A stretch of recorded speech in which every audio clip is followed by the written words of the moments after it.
This is the story of how Kennedy saved the unicorns. In the kingdom of Mirian, there was a beautiful house perched right on top of a very high mountain. This was the home of an amazing little girl who lived there happily with her family. Guess what her name was? She was called Kennedy. Kennedy had a special gift. She could move objects with her mind, and she could stop the rain so that she could go outside and play, and she could even talk to Lori, her pet.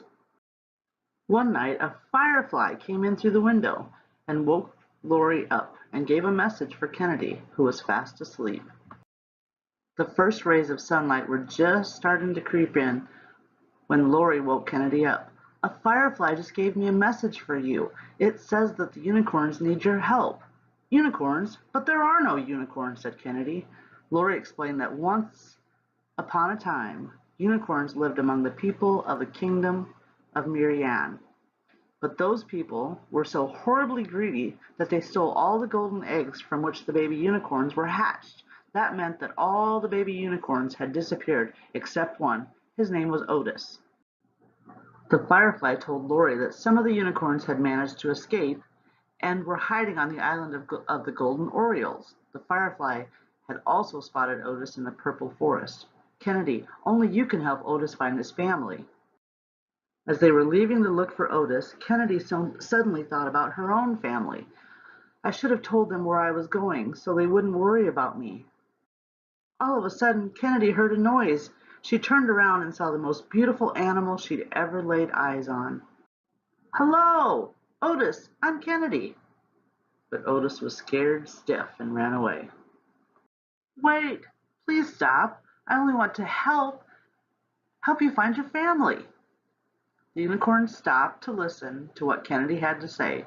Finally, Kennedy persuaded Otis to go with her to look for his family.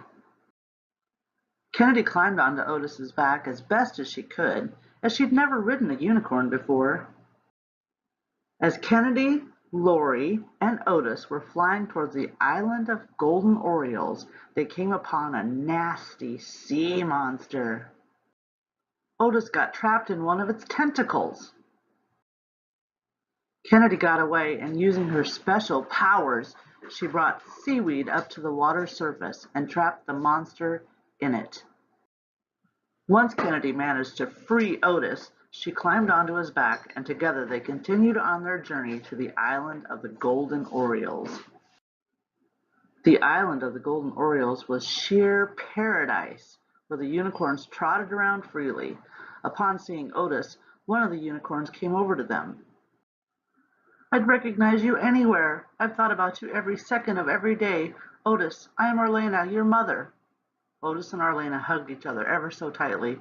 Kennedy and Lori couldn't have been happier. Soon after, they set out on their journey back home with Otis, Arlena, and the rest of the unicorns. As soon as they got home, Kennedy rushed in to hug her family. She told them how she had fought off the sea monster and found the unicorns. Together they persuaded the whole kingdom to welcome them back and live together in harmony. The story of Kennedy and Otis spread like wildfire throughout the kingdom of Mirian. Everyone felt so much happier when they learned to love and respect the unicorns. Nobody ever tried to steal the golden eggs again. And with Kennedy and Otis both happy and satisfied, Mumbaloo will say goodbye until next time.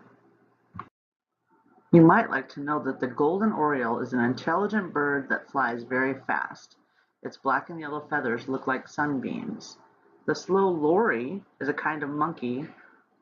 Its hands and feet close like clamps, allowing them to cling to branches for a long time. A firefly is an insect similar to a beetle that lives in humid areas and eats snails and slugs. A unicorn is a mythical creature similar to a horse. It can be white, silver, or perhaps golden, and with a horn in the middle of its forehead. Take a minute to find these things. Find the chickadee. Find the mushroom. Find the slow lory. Find the lizard. Find the firefly. Find the frog. Find the egg. Find the bunny. This book is for you, Miss Kennedy Violet Price. Sweet Kennedy, this is a fairy tale for a special girl like you. We hope you have fantastic adventures throughout your life and are surrounded by those who love you most, always. You bring so much joy to all of us. You are clever, creative, caring, and have a beautiful heart. We love you, Miss K.